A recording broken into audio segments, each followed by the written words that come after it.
En la vasta encrucijada de la historia, pocos eventos rivalizan en impacto y misterio con la caída del Imperio Romano.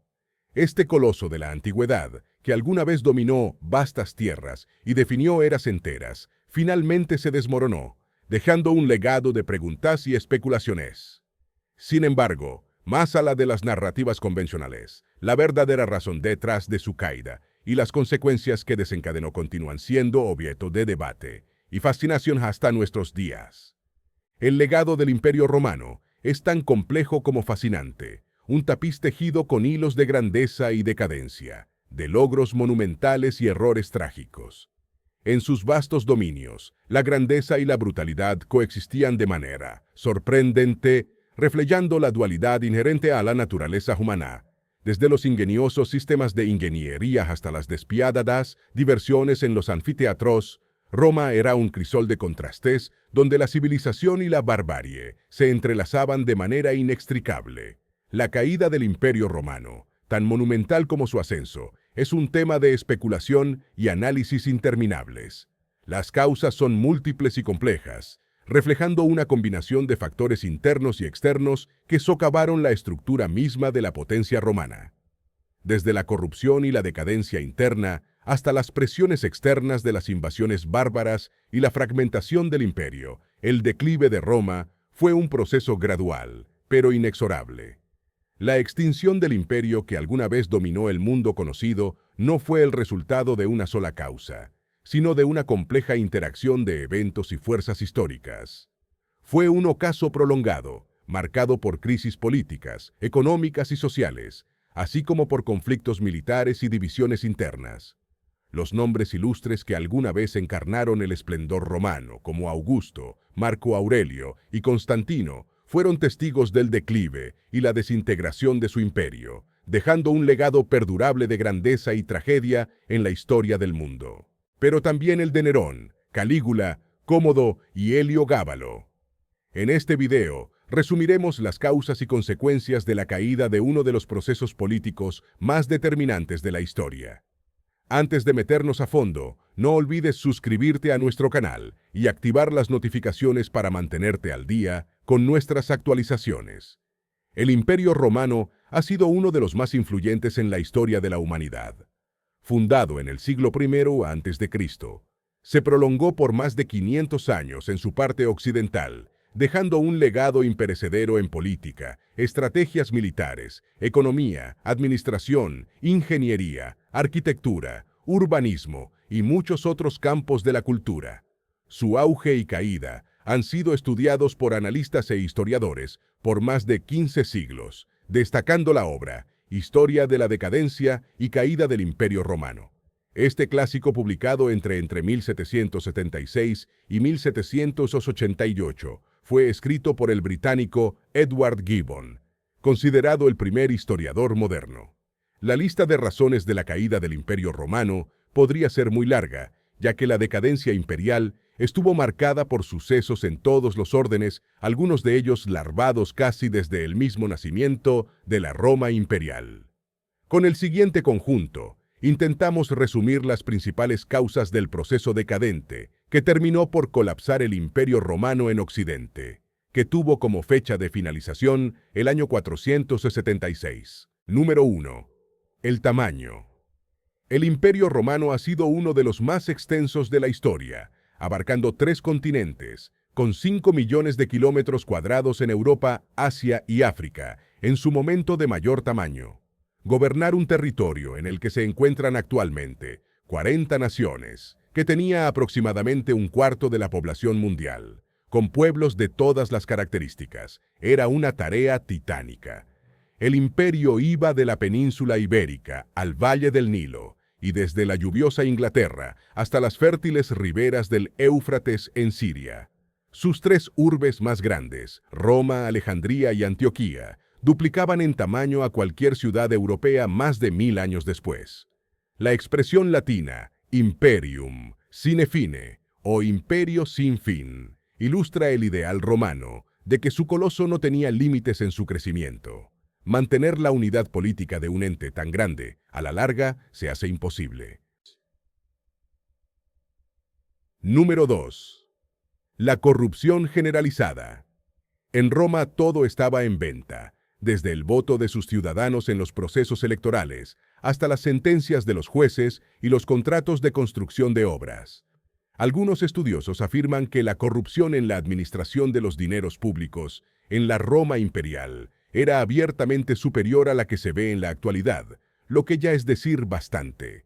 Los ciudadanos hacían filas en el propio foro romano para vender su voto en las elecciones de senadores, tribunos de la plebe, cónsules y demás funcionarios sujetos a elección popular. Los candidatos a estos cargos vestían túnicas sin bolsillos para simular que no tenían dónde guardar dinero mal habido. Los amaños de elecciones en Roma dejarían como pulcras a las naciones electoralmente más corruptas actualmente. La aprobación indebida por parte de los funcionarios públicos era moneda corriente, incluyendo al ejército, cuyos soldados y comandantes se repartían buena parte de los tesoros de los territorios conquistados. Incluso los repartos gratuitos de trigo organizados por el gobierno para dar de comer a la población más hambrienta eran fuentes de corrupción. Muchos romanos fingían una pobreza que no estaban padeciendo para beneficiarse del trigo gratuito. Graso, íntimo de Julio César, se hizo rico comprando a precio de saldo las casas que se incendiaban, demorando la llegada del cuerpo de bomberos, que él mismo dirigía para negociar con ventaja frente al propietario del inmueble en llamas. Número 3. Las desigualdades sociales. El Imperio Romano nació con una ficción igualitaria de que el emperador era solo el primero entre iguales. Muy pronto los romanos se dieron cuenta de la falsedad de este principio, con las élites políticas, militares y empresariales disfrutando de un ostentoso nivel de vida, mientras que la mayoría de la población vivía en la estrechez. En el año 270, el emperador Aureliano se hacía llamar Señor y Dios, expresando abiertamente la sumisión que esperaba del pueblo romano. Con Diocleciano, el emperador se hizo inaccesible, y toda la información que recibía era previamente filtrada por los funcionarios de la corte. Roma se convirtió en un espacio en el que coexistían, odiándose, una casta rica, opulenta y corrupta, con un campesinado empobrecido y una población urbana que apenas subsistía en las ciudades. El empobrecimiento tocó también las puertas de los cuarteles, y el antiguamente invencible ejército romano se debilitó hasta tal punto que se volvió incapaz de controlar las invasiones bárbaras que empezaron a asolar el imperio desde el siglo III. Número 4. El cristianismo. El cristianismo nació en una remota provincia del Imperio Romano, y casi 5 siglos después sería uno de los grandes responsables de su caída en Occidente. Con una ética basada en el bien, esta religión erosionó los fundamentos religiosos de Roma, edificados a partir de cientos de años de paganismo. Por mucho que el emperador romano se hiciera llamar Señor y Dios, perdía toda credibilidad cuando Roma era asediada o invadida por un grupo bárbaro. La falta de control del ejército, la hiperinflación y la pobreza eran cosas que no tendrían que haber sucedido con un emperador Dios, y sin embargo, sucedían. Los propios emperadores se pusieron la vara muy alta frente al pueblo romano, y luego, al no poder superarla, perdieron credibilidad y acatamiento. El cristianismo constituyó un refugio espiritual para miles de romanos, quienes empezaron a pensar distinto a cómo sus gobernantes hubieran deseado que lo hicieran. Tras siglos de persecuciones, después de que el emperador Constantino I declaró la libertad de culto en 313, el cristianismo tuvo un crecimiento exponencial en Roma, abriendo una nueva época en la que el viejo imperio resultó un damnificado. Número 5. El trabajo de los esclavos. La conquista de nuevos territorios traía consigo un círculo diabólico para la economía romana. Tras celebrar, eufóricamente, un nuevo triunfo en una remota frontera del imperio que ensanchaba su tamaño, 2 grandes contingentes humanos regresaban a Roma. El primer contingente eran los legionarios victoriosos, reclutados por todo el imperio, que traían monedas de oro y plata y otros bienes que usualmente agotaban en poco tiempo. Como los soldados romanos en campaña quedaban licenciados, al cruzar las puertas de Roma, pronto la ciudad estaba llena de excombatientes que no tenían para comer. El otro gentío que abarrotaba Roma y que causaba más descalabros a la economía era el de los esclavos. se realizaban a lomo de bestia. La credibilidad de un comandante romano victorioso se basaba en la magnitud del tesoro que trasladaba a la capital imperial y en el número de esclavos que llevaba consigo. No había periódicos ni televisión para mostrar las conquistas, y un comandante que se presentaba en Roma diciendo que había sometido una ciudad, pero no mostraba ni tesoros ni esclavos, era visto al menos con escepticismo. Era así como, pocos meses después de una campaña victoriosa, Roma se llenaba de esclavos sin ocupación, frente a un trabajador que cobrara un salario, y otro dispuesto a hacer la labor solo por la comida, y un antro para dormir. Los empresarios romanos preferían al segundo, así que los esclavos recién llegados enviaban al desempleo a los romanos asalariados, haciendo más inmanejable la economía. Se daba la paradoja de que, mientras mayor era el triunfo militar, más grandes eran las turbulencias económicas en la capital. Estas distorsiones en el mercado laboral con el trabajo esclavo contribuyeron con la crisis económica y social de Roma, y eventualmente con su colapso. Número 6. La crisis del siglo tercero. El crítico periodo, también llamado crisis imperial y anarquía del siglo tercero, cambió a Roma para siempre. Fueron casi 5 décadas transcurridas entre los años 235 y 284, en las que coincidieron una crisis económica y social interior, con unas altas presiones desde los pueblos más alejados de la capital imperial. Uno de los pilares de Roma, su organización militar, se anarquizó, y los ejércitos quitaban y ponían gobernantes a voluntad, mientras que provincias enteras se separaban para integrarse a otros imperios. Tras años de devaluación de la moneda, se desató una hiperinflación que abatió la economía. En un imperio tan grande y en caos, los impuestos eran muy difíciles de cobrar, y la moneda perdía su valor intrínseco con cada acuñación, debido a la reducción de las cantidades de oro y plata en cada unidad. La crisis monetaria liquidó buena parte del comercio, que era una de las grandes fortalezas de Roma. El empobrecimiento generó inseguridad y las ciudades empezaron a perder su carácter abierto, protegiéndose con murallas. Aunque Diocleciano pudo controlar la crisis del siglo III, los gobernantes romanos habían agotado buena parte de su crédito frente a sus súbditos, y Roma nunca volvería a ser la misma. Número 7. La conformación del Imperio Oriental, a finales del siglo IV. Tras la muerte de Teodosio I el Grande, en 395, el Imperio Romano fue dividido, quedando estructurados el Imperio de Occidente, con capital en Milán, y el Imperio de Oriente, con sede en Constantinopla, la antigua Bizancio de los griegos. Los vastos territorios romanos, pero tal como era de esperarse, pronto comenzaron las rivalidades, y los dos emperadores eran incapaces de coordinarse para combatir las amenazas externas y mantener la paz. El idioma también abrió una brecha entre las dos mitades del Imperio Romano. En Occidente se continuó utilizando el latín, pero en Oriente terminó por imponerse el griego, que ya era la lengua más importante. En cuestiones religiosas, los emperadores orientales manejaron las cosas con más amplitud, y los asuntos económicos fueron administrados con mayor competencia, evitando las continuas crisis financieras de Occidente. Igualmente, por estar más alejado, Oriente era menos presionado por los bárbaros. Por estas razones, el Imperio Romano de Oriente sobrevivió casi 1000 años después de la extinción de su hermano occidental. Número 8. Las invasiones bárbaras. Durante siglos, el imperio combatió contra las tribus bárbaras, pero lo hizo lejos de Roma, en la Galia Transalpina, Germania y demás territorios romanos del occidente, el norte y el este europeo. Los problemas más serios comenzaron en el siglo III, cuando grupos bárbaras. En términos de robos y crímenes, la incursión de Alarico fue relativamente blanda.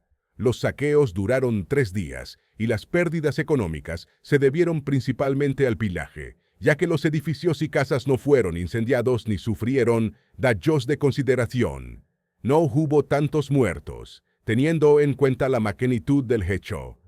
El gran impacto del saqueo bárbaro del año 4 antes fue que desmoronó el aura de eternidad e invencibilidad del Imperio Romano, constituyendo un punto de inflexión en su historia. Parte del pueblo romano interpretó el saqueo como un castigo de sus antiguos dioses, echando la culpa al avance del cristianismo y promoviendo más discordias y enfrentamientos.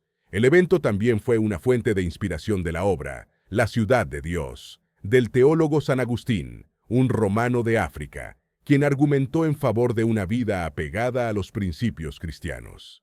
Después de que Alarico evidenció que Roma no era tan fuerte como parecía, se produjeron otras invasiones, siendo una de las más conocidas la de Atila, mientras que las grandes migraciones desde el oeste y el norte estaban reconfigurando el mapa poblacional de Europa. Número 9.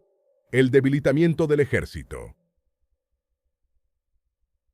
Durante los primeros siglos del Imperio Romano, su ejército fue la envidia del mundo. Estaba excelentemente organizado y dirigido por competentes comandantes. Su entrenamiento era de primer nivel, así como su moral de combate, y la eficiente logística mantenía bien comidos y pertrechados a los soldados. Cuando Roma inició su declive, comenzó también el de sus fuerzas armadas. En el momento de esplendor, era un honor pertenecer al ejército imperial, y solo los ciudadanos romanos podían vestir el uniforme. Llegó un momento en el que comenzó a hacerse difícil captar a suficientes reclutas entre la ciudadanía romana, y ya en las épocas de Diocleciano y Constantino, había una nutrida presencia de mercenarios para completar el contingente armado. Luego, los godos, germánicos y otros pueblos bárbaros, asentados en el imperio, también nutrieron el ejército imperial. Eran feroces guerreros, tal como lo habían aprendido en carne propia los mismos romanos, pero su lealtad a Roma era nula. Además, su indisciplina chocaba con la tradición del ejército de Julio César, Pompeyo, Marco Antonio, Cayo Mario, Agripa y otros legendarios generales romanos. De hecho, muchos de los bárbaros que saquearon Roma y contribuyeron al colapso del Imperio Occidental habían conquistado sus galones militares, sirviendo en las legiones romanas. Las consecuencias de la caída del Imperio Romano de Occidente. Al hablar de la caída del Imperio Romano, hay que recordar que sus dos componentes, el occidental y el oriental, cayeron con casi un milenio de diferencia. El primero en caer fue el Imperio Romano de Occidente, y su desmoronamiento tuvo una primera gran consecuencia en la periodización de la historia de la humanidad, al poner fin a la Edad Antigua. La caída del Imperio Occidental dio comienzo y el fin del medievo.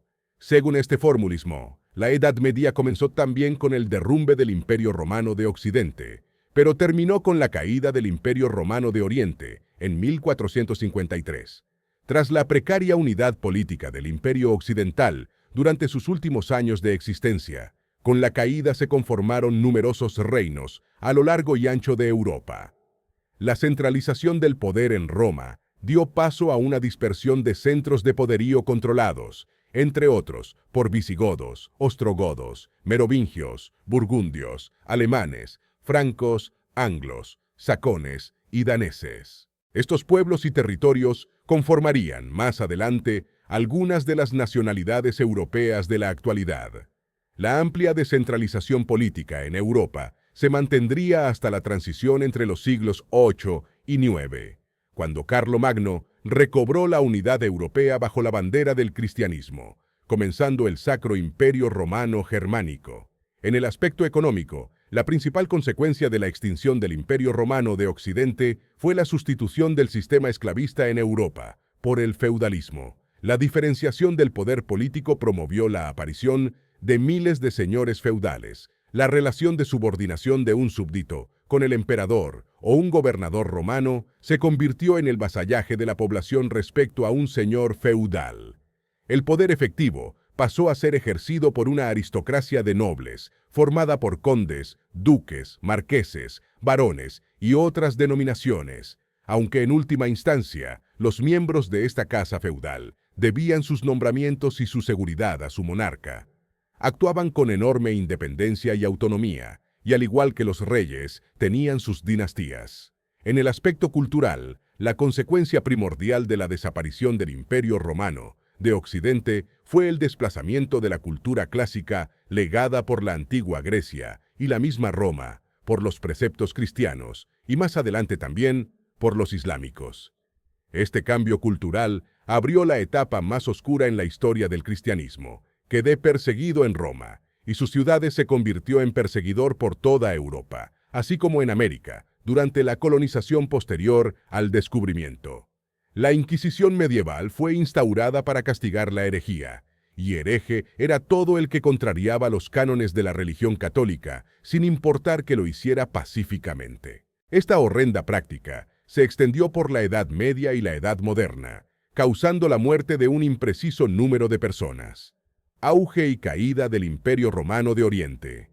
La parte de la Roma imperial que sobrevivió durante toda la Edad Media fue el Imperio Romano de Oriente, que existió entre 395 y 1453. También es conocido como Imperio Bizantino, porque se asentó en Bizancio, ciudad fundada por los griegos, que después cambió su nombre a Constantinopla, en honor al emperador Constantino. Constantino el Grande convirtió la ciudad en capital de la Roma imperial en el 330, antes de la partición del imperio, para aprovechar su estratégica ubicación en la frontera entre Europa y Asia. Actualmente es la populosa Estambul, en Turquía. Bizancio debió su fortaleza económica a su activo comercio, en su condición de punto de inicio de la Ruta de la Seda, el eje económico de unión entre Oriente y Occidente. Por la Ruta de la Seda, llegaban a Europa productos de lujo y exóticos, como seda, cerámica, piedras preciosas y especias, que contribuían a la opulenta vida de las cortes y aristocracias europeas. El Imperio Romano de Oriente fue el principal evasión contra la expansión del Islam por Europa occidental, y la caída de Constantinopla a manos del Imperio Otomano en 1453 sería su momento final. Bizancio fue el único imperio estable durante casi toda la Edad Media, y el escritor inglés Robert Byron describió su fortaleza por la triple fusión de un cuerpo romano, una mente griega y un alma oriental. El sitio final de Constantinopla por los otomanos comenzó el 6 de abril y terminó el 29 de mayo de 1453, poniendo punto final a casi 1500 años de historia del Imperio Romano desde una perspectiva bizantina. La caída de Constantinopla y del Imperio Romano de Oriente cerró la Ruta de la Seda, impulsando a portugueses y españoles a buscar rutas comerciales alternativas por los mares. Podrían existir otros factores determinantes en el declive y la extinción del Imperio Romano. Es una posibilidad que no se puede descartar. La historia está llena de complejidades y múltiples influencias que interactúan de maneras impredecibles. Sin embargo, lo que sí es cierto es que a lo largo de la historia, la ambición desmedida por el poder, la corrupción y una administración deficiente han sido recurrentes en las caídas de grandes naciones e imperios. El estudio de la historia, incluida la caída del Imperio Romano, nos proporciona valiosas lecciones sobre las consecuencias de tales errores y nos insta a reflexionar sobre nuestras propias sociedades y sistemas políticos. Aprender de los errores del pasado es fundamental para evitar repetirlos en el futuro. Esperamos que este video haya sido esclarecedor y útil para comprender mejor los eventos que llevaron al declive del Imperio Romano. Si tienes alguna contribución o comentario adicional, te invitamos a compartirlo con nosotros en la sección de comentarios. No olvides darle me gusta al video y compartirlo con tus seres queridos para que también puedan aprender sobre la verdadera razón detrás de la caída del Imperio Romano.